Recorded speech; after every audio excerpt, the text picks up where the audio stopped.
Well, that was an exciting morning meeting. I'm really excited to do my part to increase profits per partner over the next quarter.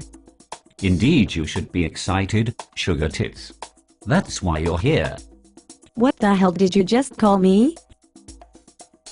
Think nothing of it, you tight-assed bitch of a first-year associate. That does it. You can't speak to me that way. I was hired to perform due diligence research, to review contract terms for complex commercial mergers. I am an able and competent attorney. I can't believe you, a most senior partner, would treat me like this. Not a problem. I have to do this each year with most every new associate, here at the prestigious law firm. You see, you are not really an attorney. Now you are mocking my credentials? I'll have you know that I graduated in the top 10% of my class at the University of Arkansas. I was also notes editor of the Journal of Food Law and Policy. Precisely. Why on earth would we here at the prestigious law firm hire someone with a degree from a dreadful institution like Arkansas School of Law in the first place? Plus, your experience editing submissions for the Journal of Food Law and Policy in no way prepared you for the sort of work you're doing in our commercial litigation department. But I thought you saw potential in my application. You told me my high grades in law school demonstrated that I could handle any area of legal work. And you believed me? You fool. Then what on earth am I doing here if you don't believe that I can do the work I've been assigned? You're just a hot young thing to look at, like all of our first-year female associates. Plus, all of the contracts we've had you review are fake. They are all taken from the examples section of the latest Mergers and Acquisitions Practice Series book. Really? What about the male first-year associates? Oh yes, the men. They do actual work, but compared to the rate at which we bill out their services, they are making a relative pittance. Essentially, we use them for 4 or 5 years and then kindly shove them out the door once they are in line for a partnership so that we can replace them with younger, less experienced and more affordable first-year associates.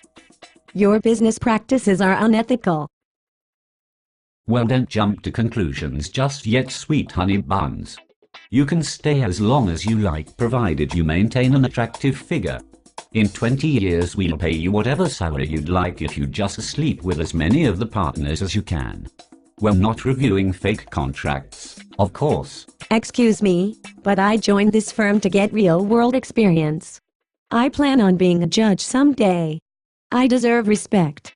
Like any other qualified attorney, I am a member of an elite professional society of law practitioners. Where did you go to law school again? University of Arkansas. Ah yes, well, if you wish to be a judge in Arkansas, great. But if you wish to be a real judge, then so sorry.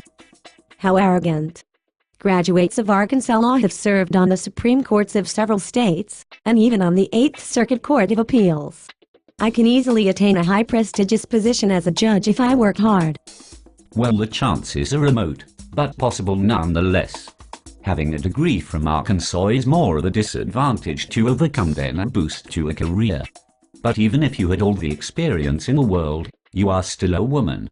A woman will never be a judge unless she is twice as qualified as any male candidate for the same position. Appointments to the federal bench are made on a gender-blind basis. My God. Could you possibly be any more naive? Someone must first recommend you to the president for appointment. I hope you know how to suck big dicks real well, because that's the only way it will ever happen for you. What about the recent appointment of female Justices Kagan and Sotomayor to the Supreme Court? Surely they did not earn their way to the top through sexual favors? Of course not. They relied on the strength of their professional history to secure their position. But they have something you don't. What's that? A law degree from either Harvard or Yale. But that's... I don't. What? Ah yes, you finally understand. You see, girls like you will never make it beyond middle management in large corporations or junior partner in mid-sized law firms. If you want to stay here, or try for a federal judgeship, you must flaunt your sexual assets. If you please, I am in need of a good rubbing down there. Whenever you're ready. Okay, if I have to. I guess I'll put it in my mouth. Indeed you will. And make it good. I've got a whole stack of new applications from prospective female associates looking for work. Considering that the supply of lawyers in the US currently outnumbers demand by about 2 to 1, you can easily be replaced. I promise this will be the best you've ever had. The world is a beautiful place.